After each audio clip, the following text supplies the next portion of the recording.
আমরা কি চাইবো জিডি আগরওয়ালের মতোই সোনাম ওয়াংচুককে ওই পরলোক ছেড়ে চলে যাক?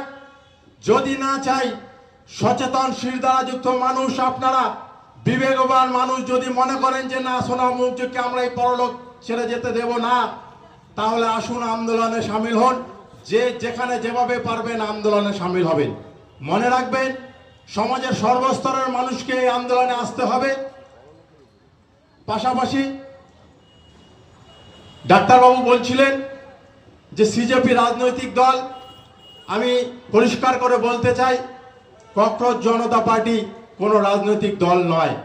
ভারতবর্ষের সংবিধানে এখনো ককরোচ জনতা পার্টি রাজনৈতিক দল হিসাবে আবেদনও করেননি এবং সেটা লিপিবদ্ধও নেই। ককরোচ জনতা পার্টি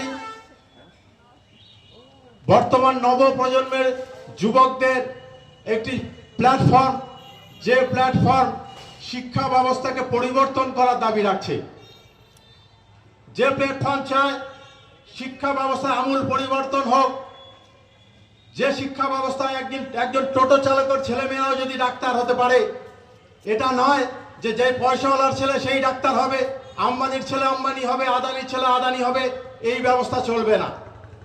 এই ব্যবস্থার বিরুদ্ধেই ককরোচ জনতা পার্টি আন্দোলন করছে। ককরোচ জনতা পার্টির যিনি তৈরি করেছেন অভিজিৎ দীপকে, এই শিক্ষা ব্যবস্থায় আমূল পরিবর্তনের জন্য ধর্ণা কর্মসূচি দিল্লির যন্তর মন্তরে হচ্ছে এবং সোনাম ওয়াংচুক বিজ্ঞানী আমরণ অনশন আন্দোলন করছেন। এবং আজ থেকে ককরোচ জনতা পার্টির অভিজিৎ দীপকে উনিও আমরণ অনশন শুরু করেছেন। তাই আমি পরিষ্কার করে বলতে চাই যে ককরোচ জনতা পার্টি কোনো রাজনৈতিক দল নয়। হ্যাঁ, এখানে নিশ্চয়ই যে এখানে পার্টি শব্দটা উল্লেখিত হচ্ছে, হাজরা ব্যান্ড পার্টি, অমুক ব্যান্ড পার্টি, তমুক ব্যান্ড পার্টি, এরকম পার্টি তো আছে। তাহলে তারাও কি রাজনৈতিক দল? না, রাজনৈতিক দল নয়।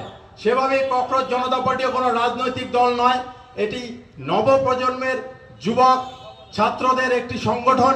এই সংগঠনে সর্বস্তরের মানুষ একত্রিত হবেন এই আশা রাখি। এবং আমার বক্তব্য শেষে কবি শঙ্খ ঘোষের একটি কথাই শুধু বলবো, আয় আরো সবাই মিলে বেঁধে বেঁধে থাকি। এই বলে আমি আমার বক্তব্য এখানে শেষ করছি।